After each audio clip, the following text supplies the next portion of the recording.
estou numa semana de uma pressão, cara, que eu preciso terminar algumas obras.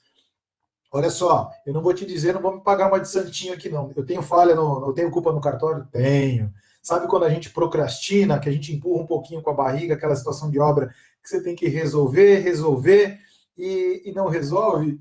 E aí agora que você está numa condição que você precisa acabar, o cliente te coloca na parede e você tem que se virar para poder terminar, né? Então eu estou numa semana puxada aí em relação a essa situação de pressão de obra. Mas e aí, Rodrigo, como é que você está fazendo para lidar com isso? Olha, seguinte, eu faço muito eu tenho muita autocrítica, né? Eu avalio para poder decidir. E assim, numa situação de obra final, não adianta você querer entrar em conflito com o teu cliente. Não adianta arrumar desculpa, dizer o porquê que você não terminou, né? Não tem muito jeito. Numa fase final de obra, a gente precisa sim atender o cliente. Mas como é que a gente faz para poder evitar essas pressões que normalmente acontecem e que poderiam ser evitadas? Registrando aquilo que não aconteceu na hora que tinha que acontecer e impactou no teu trabalho. Vou dar um exemplo muito simples. Eu estou com uma obra, um apartamento aqui em São Paulo, um apartamento de mais ou menos uns 600 metros quadrados, e a gente teve algumas situações lá no forro de gesso que tiveram que ocorrer algumas revisões aí da parte elétrica, né? Isso impactou, porque forro numa obra normalmente é o que eu deixo pronto. E aí, como houveram as revisões, o forro não ficou pronto, eu tive que fazer diversos retoques, diversas revisões, e agora que a obra precisa ser terminada, né, além das paredes, eu tenho um forro de 600 metros para poder revisar com tabica metálica, metro linear, a dar com pau, e a obra tem prazo. O cliente me colocou na parede que quer um cronograma, e agora te vira negão, né? Tem que acabar. Te pede gente, você coloca 3 pintores numa obra, ele te pede 6, e a gente não tem muito o que fazer, né? Você tem que terminar, você tem que atender o cliente, mas assim, como é que a gente faz para poder evitar esse tipo de pressão? O que você faz? O que você está fazendo aí? Compartilha aqui comigo, para poder se desviar, né? Ou, na verdade, tentar amenizar essa pressão que você recebe, porque no final da obra, o discurso é igual. O cliente vai te pedir pintor, pintor, pintor, porque tem que acabar. Tá todo mundo em cima, todo mundo na obra, todo mundo em cima, fornecedor em cima de fornecedor. Inclusive, até uma engenheira me falou esses dias. Comigo é o seguinte: na minha obra, o gesseiro tá terminando e o pintor tem que vir atrás. Lógico que ela quis usar isso como foi força de expressão para poder fazer pressão, mas numa obra não tem sentido, né? O pintor está ali de prontidão para um gesseiro já esperando o gesseiro finalizar para o pintor poder, de fato, fazer o nosso serviço. Não tem muito sentido, mas é uma situação que às vezes a gente é condicionado, né?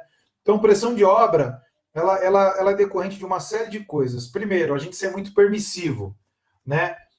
Não apontar para o cliente, não apontar para o construtor, para o empreiteiro, para o arquiteto, seja lá quem for, quais são os pontos que estão impactando o teu trabalho, né? De você ser produtivo e lá na frente você vai ser cobrado por isso, porque às vezes acontece. Existem equipes, né? Inclusive já aconteceu comigo. Você mantém pessoal na obra para dar fazer aquela presença. Seus pintores às vezes não são tão produtivos quanto deveriam, porque você não tem frente de obra, ou seja, você está mantendo o pessoal na obra para poder atender o cliente.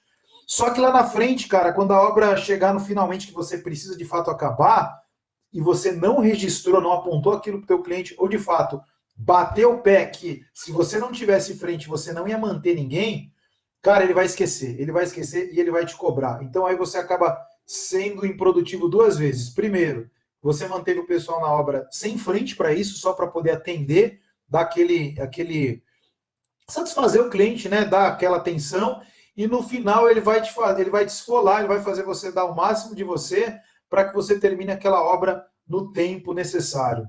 Ou seja, você vê como é desnecessário essa situação de você ter que tirar o atraso, porque você, na hora que você tinha todas as condições de apontar para o teu cliente que não tinha como trabalhar, você não fez isso. E aí você vai pagar a conta, cara. E no final da obra, infelizmente, você vai ter que ter um jogo de cintura muito, muito bom para poder administrar essa pressão, né? E não ter pessoal, e não encher a obra de gente, que às vezes isso não é a melhor solução, né? Você ter, às vezes, numa obra que você sabe que está em fase de acabamento, mas 2 caras resolvem, o cliente vai lá e te pede 4, 5. Então o pessoal fica caçando retoque, fica fazendo revisãozinha, e aí, ao mesmo tempo que estão fazendo revisõezinhas, o pessoal está quebrando, e aí aquela obra que é para finalizar, você não finaliza, entendeu? Então, muito cuidado com esse tipo de pressão, como você administra isso, porque, na verdade, essa pressão final ela é uma causa de algo que não foi resolvido no começo, principalmente no começo, ou no meio do processo,